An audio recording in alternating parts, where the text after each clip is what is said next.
This edition of the Ridley Report is brought to you by Freaking.com.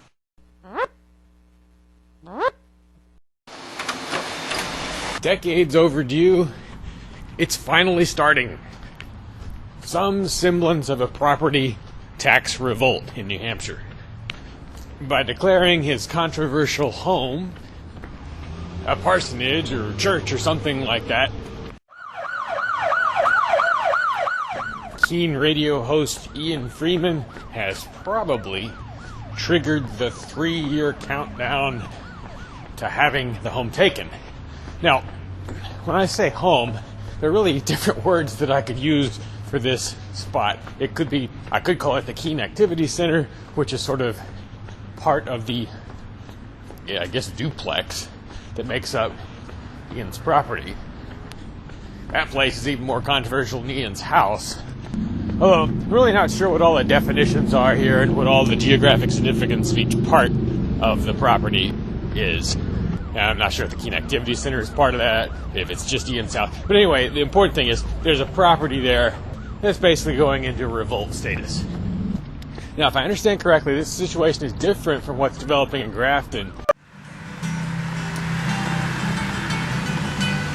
where Free Stater John Cannell owns a church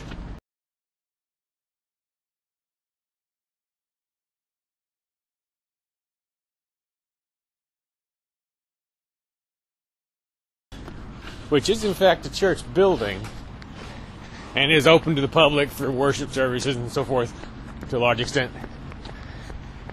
I'm assuming he, kind of went through the normal paces that you go through in terms of paperwork and so forth. I'm not really referring to that as an attempted revolt. Who is the guy in the hat? The man right there stole my phone.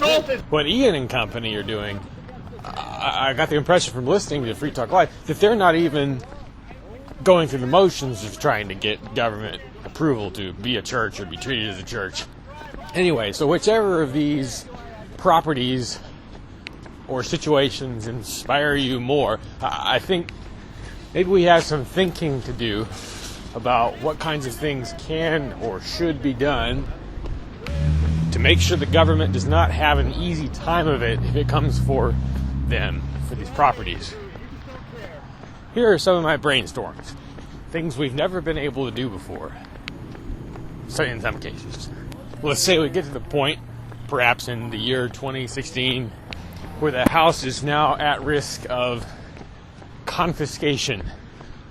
And personally, I would have preferred this was just an out-and-out civil disobedience act as opposed to going through the sort of freak showish element of calling it a church. People naming themselves all these titles that people are just going to laugh at. But the number one step that I think should be taken, and actually the step I take when I'm around the Keen Activity Center, is to try and become an asset to the neighborhood for a change. And by that I mean enough of an asset so that you're actually perceived as an asset by the neighbors.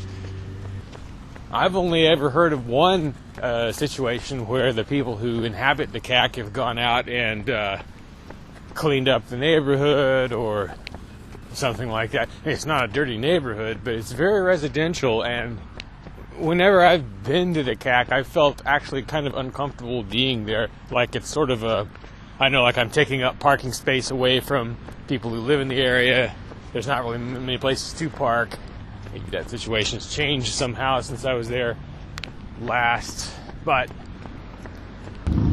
ice removal is another useful thing that could be done around there, which I'm sure the neighbors would appreciate.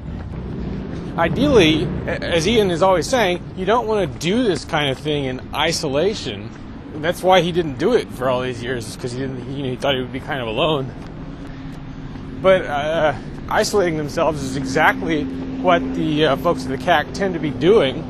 Why are you threatening? I just got a video an camera. Object in your hand, and it's very threatening. Perhaps you should The camera is threatening to you, Kay? Yes, I think it is. You just stepped up to me. Isn't that what you used to do? By failing to win the support of the neighborhood, at least some support. Well, they probably get some, but I don't sense much effort to maximize that. What are you arresting this man for? You've seen the dramatic liberty arrests in Keene, New Hampshire. Now see 111 reasons why you should move there and reinforce these gutsy activists. Keene's advantages are compelling, and the list of reasons to move has just been updated. For details, visit freekeene.com.